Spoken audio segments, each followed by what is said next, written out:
Tantor Audio, a division of Recorded Books, presents Tinkering with Love by Aliyah Burke, narrated by Sharon Freedman. Chapter 1. T minus 7 full days, and 1 partial for her questionable survival. It's mandatory. 2 freaking words that changed the course of her life. Not that it had been going in a great direction since her foolish decision to pack up and move across the damn country without first signing on the dotted line. Sure, she'd had an apartment. Of course, that had been a pile of smoldering ashes when she arrived.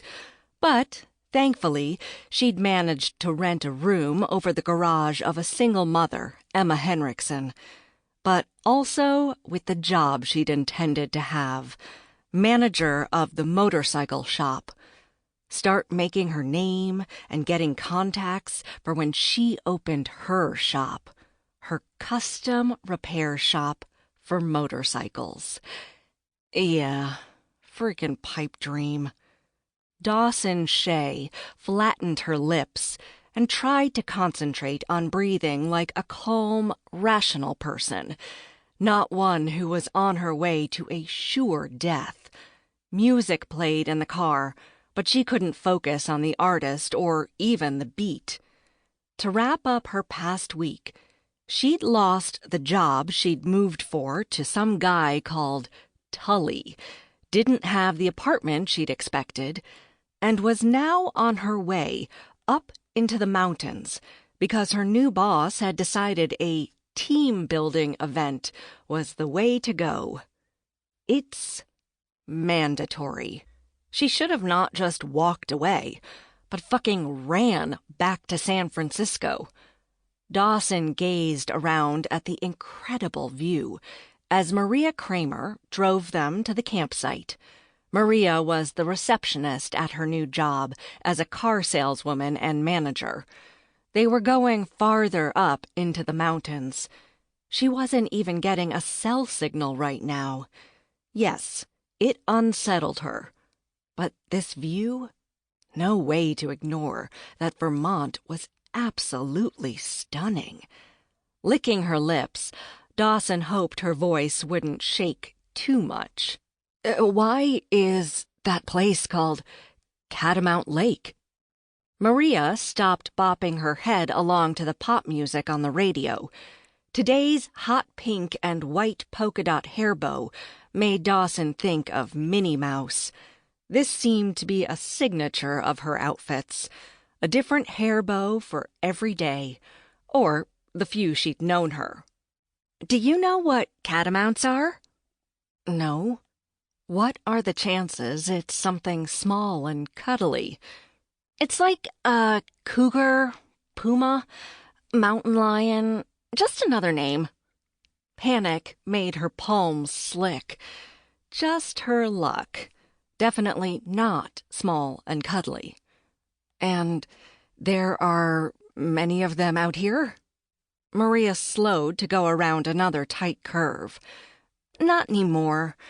I think the last wild one was killed in the 1800s. I mean, not saying there can't be any more, but we haven't seen them around. It's one of the favorite camping spots for both the Boy and Girl Scout troops. We'll be safe. Safe. Oh, that was a nice word. So, we each get our own cabin. Does that mean our own bathroom also? No, communal bathrooms and showers.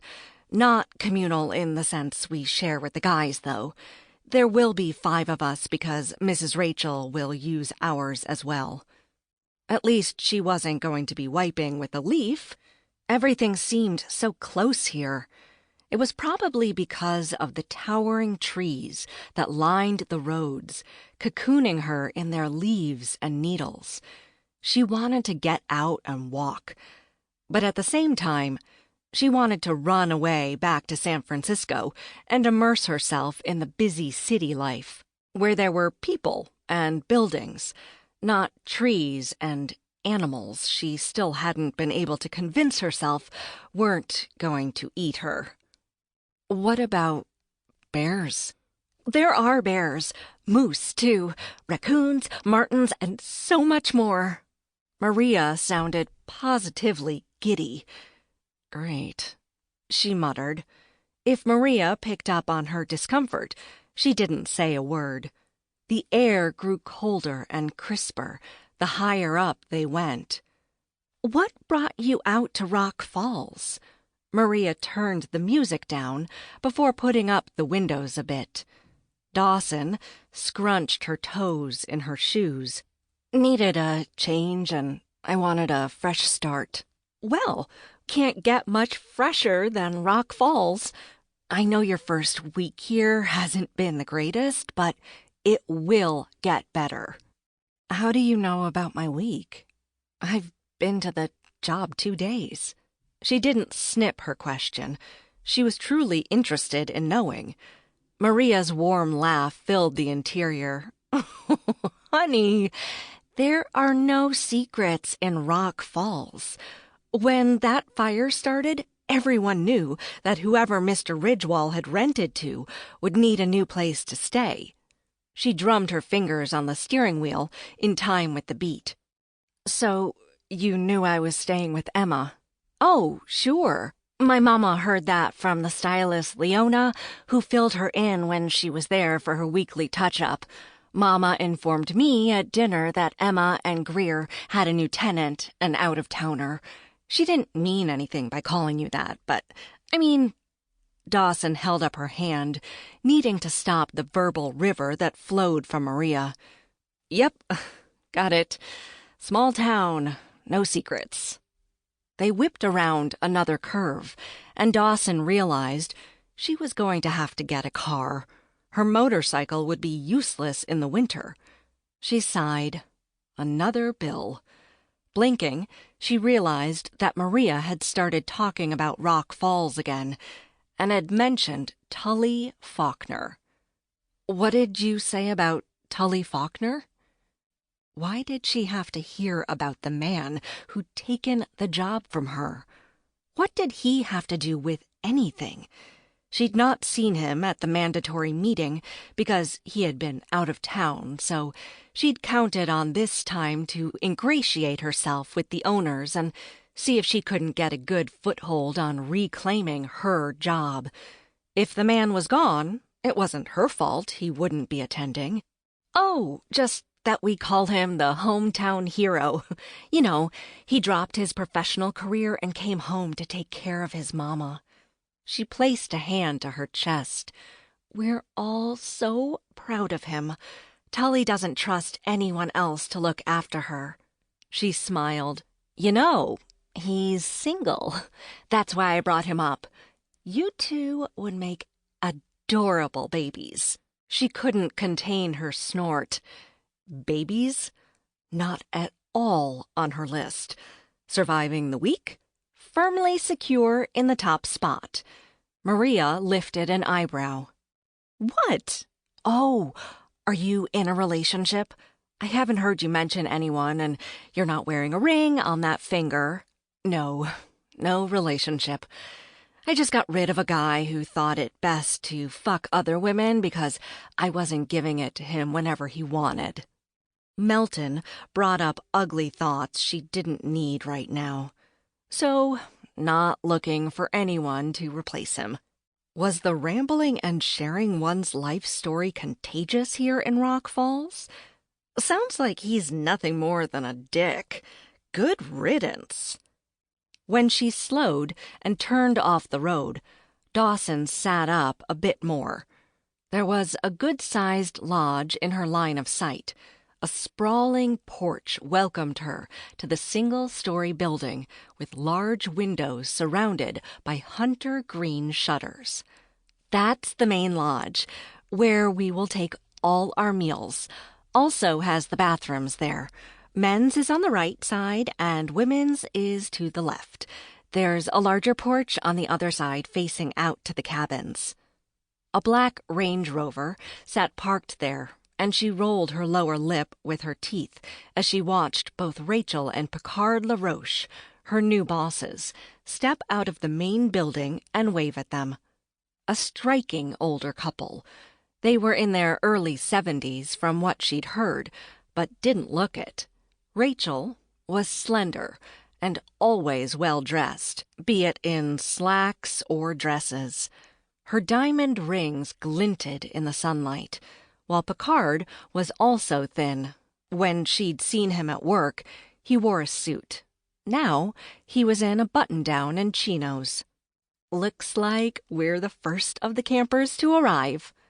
Maria waved back as she parked beside them. Dawson was too busy gazing at everything, or perhaps she was gawking, to respond. She got out when the car was shut off, breathing in deeply and feeling something in her soul settle. Plucking her suitcase from the back seat, she followed Maria to Picard and Rachel. "Glad to see you both here," Picard said, stroking his goatee. "Take your pick of cabins." He shared a look with his wife. "When you're settled in, come on up to the lodge here. We have some food set out as we wait for everyone to arrive." Rachel didn't hold her gaze very long, just glanced over her and stared at Maria.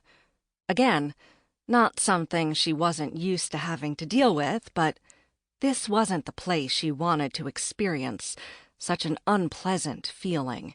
She was virtually on her own here if things got ugly. Maybe I was wrong, and it wasn't just that Tully is the hometown hero. Perhaps this woman doesn't like me at all for other reasons. She didn't like a man she hadn't met yet. Following Maria around the side of the lodge, she looked at the door to the women's restrooms, then forward to where she would be staying. Wow. The cabins, each with its own covering, extending out from the roof over the door for protection from the elements, created a circle, and the entire place had a tiny stream flowing through it that veered off and went between two cabins to her right. Maria bounced on her toes. "I know, right? I mean, it's not a 5-star hotel, but this is pretty incredible. Just wait until night when we all sit outside and watch the stars. Sometimes we are lucky enough to get views of the northern lights. My husband Brian and I go camping all the time. Not always here, but in the mountains." Maria slid her arm through hers and started walking. Dawson hurried along to keep up, moving her suitcase to one hand. "Any preferences?" "Yes. Her apartment back in Rock Falls. You know, where there was running water, her motorcycle, phones, law, and medical personnel. I think I like the one at the end of this half-circle." "Perfect. I'll take the one next to you." Maria walked her up to the door of her own place. "Come knock on the door once you're settled and we'll head up together." "Sounds like a plan." She stepped inside with a smile and prayed it wouldn't be as bad as she expected. It was not even close. Like Maria had said, not a hotel, but she could handle this. There was the main space and doors leading to bedrooms on each side. The bunk beds brought up the thought of Maria mentioning Boy and Girl Scouts staying here. There were 3 sets in each of the rooms. She went to the right and picked a bottom bunk. It didn't take her long to make the bed and put her suitcase on another lower bunk. A window allowed the afternoon light that filtered through the trees to shine onto the wooden floor. She could also hear some voices out there. For the life of her, she didn't want to go leave the relative safety of the cabin, paste on a smile, and pretend she was ready for all of whatever was about to be thrown her way. Not even close. She wanted to sink into the mattress and pull her blankets up over her head, not existing until this was over. She rocked herself on that mattress until she found the strength to climb out of the pit she'd fallen into. Stealing a peek in the mirror, she made sure her mask was in place.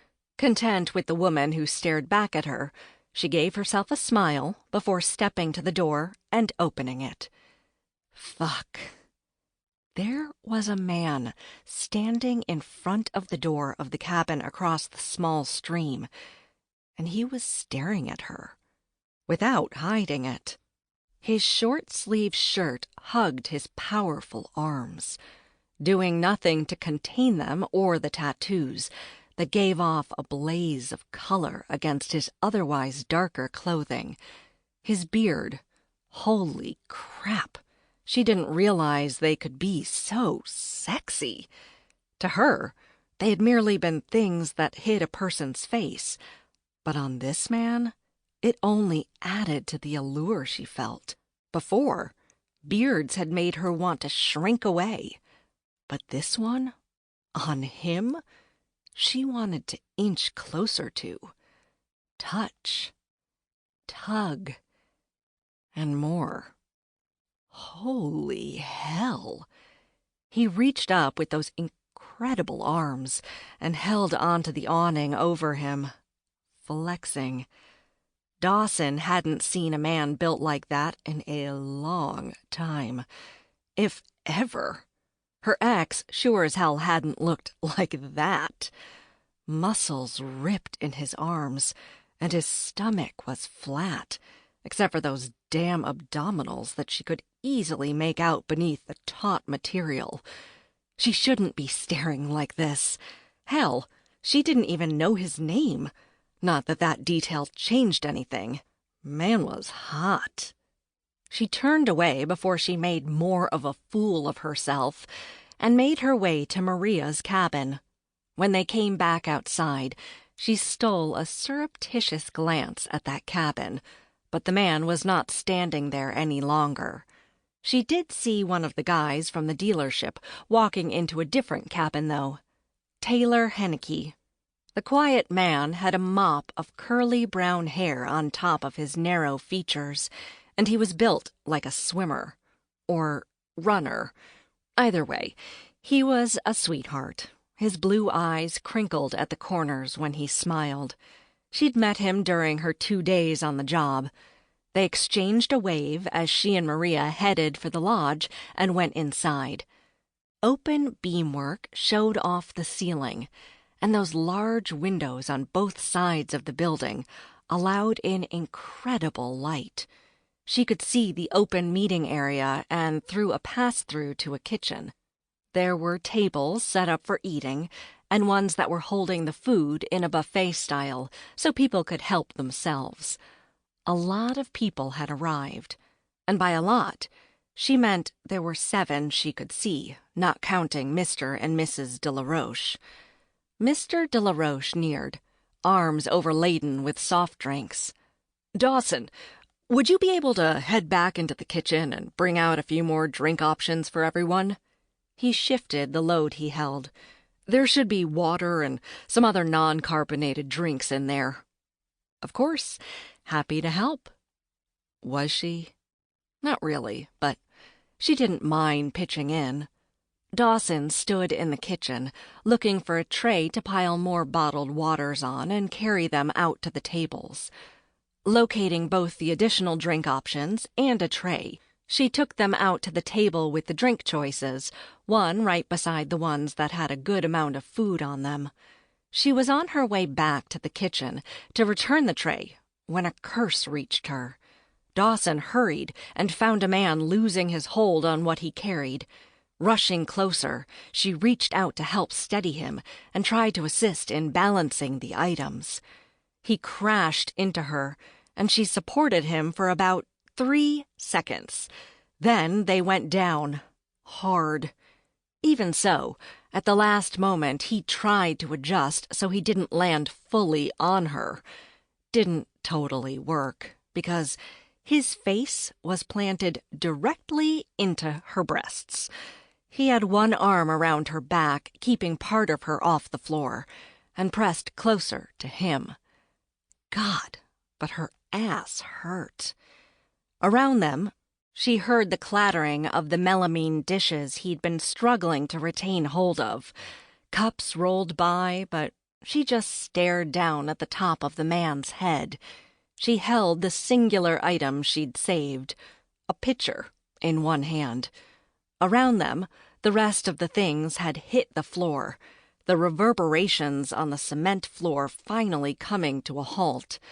In her peripheral vision, she noticed one bowl shudder as it finished spinning, then settle. The man, getting personally acquainted with her breasts, finally lifted his head, and her breath caught. The one across from her cabin, bearded and sexy hot, the man she'd ogled. Hello. Holy crap! His voice was sex on a stick. The arm around her flexed, and she swallowed. Hi. She managed to force out between suddenly extremely dry lips. Eyes the color of a wind-tossed sea stared back. You okay? He reached for her face and touched her chin. Big, strong hand. Long fingers, incredible tattoos, a mishmash of designs that flowed seamlessly together. She wouldn't call it a sleeve by any means, but there were a lot. Arm and hand bore them with pride. Some words, some floral, some tribal, and all that she would like a closer, much longer, slower perusal of. Sure, she babbled. Sorry, I think I made it worse trying to help. His incredible gaze moved over her face, dipped down to her breasts briefly, before climbing back to meet her eyes. He rose and helped her up, still not releasing her. Dawson smiled. Thank you, for not letting me break something. His smile was lethal as he ran another look over her. Legs. I should be thanking you. You took my size and kept me from slamming into the floor. You sure you're okay? He leaned closer, clearly not in any rush to let her go. To be fair, Dawson wasn't in any rush to move. Legs? His warm breath fanned along her face, bringing his scent with it. Why are you calling me legs? As in, yours are killer. You okay, Dawson? I heard a... Oh, excuse me. Maria's intrusion burst the bubble she'd willingly allowed to surround her. Dawson placed her hands on his chest. Holy moly, how much muscle did one man need? Seriously. Go away, Maria. The man flexed his hand that spread along her back. She harumphed. You let Dawson go, Tully. Ice slid through her veins. Tully? This man? He was the hottie across from her cabin? The one who had taken her job? Let me go. He slowly lowered his arm from around her. Damn it. She didn't want to think about how much nicer it had been in his arms. Tully moved away to place the glass dish on the counter and smirked as he stroked his beard. I wondered who I was going to be across from. I have to say, I'm extremely pleased. She'd not been able to communicate to her legs that they needed to move. Of course not. Why? Because she was enamored with how this man moved, smelled. That fresh outdoor scent with undertones of sandalwood and something she could only consider him, wrapped around her and didn't want to let go. Looked. Man was a fucking sculpted, bearded god. Okay, she was screwed. Before she knew it, he was right back in front of her, tempting her to reach out to him and drag her hands down his chiseled torso. Now you know, she bit off. The Herculean effort to make her inch back was sad. Maria's snort caught her attention. Turning back to her friend, she shrugged. Maria beamed as they walked out of the kitchen. I love it. You and Tully are going to make this week so much fun. She could use some herself. I didn't know that was Tully. He is not shy, is he? Not in his nature. She laughed and rested her head on Dawson's shoulder. They walked in silence for a short time. Why don't you like him? I just met him, she said. What she wasn't going to do was air her grievance with the man who ripped her job from her in a trust-building thing their boss was putting on. No thanks. Just slice her throat. She could play nice for a week. Right? Okay. She could try. The other two women there, Ruby and Flora, who she worked with, were already filling their plates. Oh, Maria and Dawson, come sit with us. We're going to be outnumbered here, so we need to stick together. Ruby waved at them before sucking something off her thumb. Her white teeth shone against her dark, honeyed skin, and her vibrant hair pulled in many an eye. This week it was aqua and turquoise, and worked with her pale blue eyes. Without a word to Tully, she ambled off with Maria. Together, they filled their plates and took drinks from the tray, then sat at the table the other two women had selected. As she took her chair, she scanned the room. Aside from Rachel, the others were all men. "What do you think, Dawson?" Ruby asked, yanking her from her thoughts. "I think I'm in huge trouble, because Tully Faulkner is a lot of man, and not one I can easily forget. Or forgive." Chapter 2. Tully took a seat where he could watch Dawson without looking like a fucking stalker. The feat wasn't easy by any stretch. The woman was stunning. Smooth, dark skin that was too much of a blend of hues to be considered anything so pedestrian as simply brown, covered her thick, curvaceous body. Black hair shone like silk in large curls that hung to her shoulders, and he figured they would feel the same. Then again, perhaps like satin. Her eyes, when he'd been blessed enough to be close to her, were the color that he'd only ever seen before in a tumbler of the Macallan Terra whiskey. The four women were laughing as they ate and chatted. He couldn't hear what they were saying, but it didn't matter. He was focused on the sound of Dawson's laughter. He narrowed his eyes when he watched Taylor and Lee. Both mechanics, also from Shell's, joined them. She'd been at the job for only 2 days, but got along very well from what he could see and what he'd heard about their newest hire. Tully managed McCullough's, or what used to be, that dealt with motorcycles owned by Mrs. de la Roche.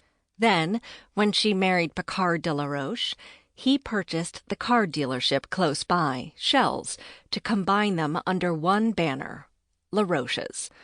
That was the foundation for this team-building event, to allow the personnel from both businesses to get to know one another better. "We've been here not even a full day.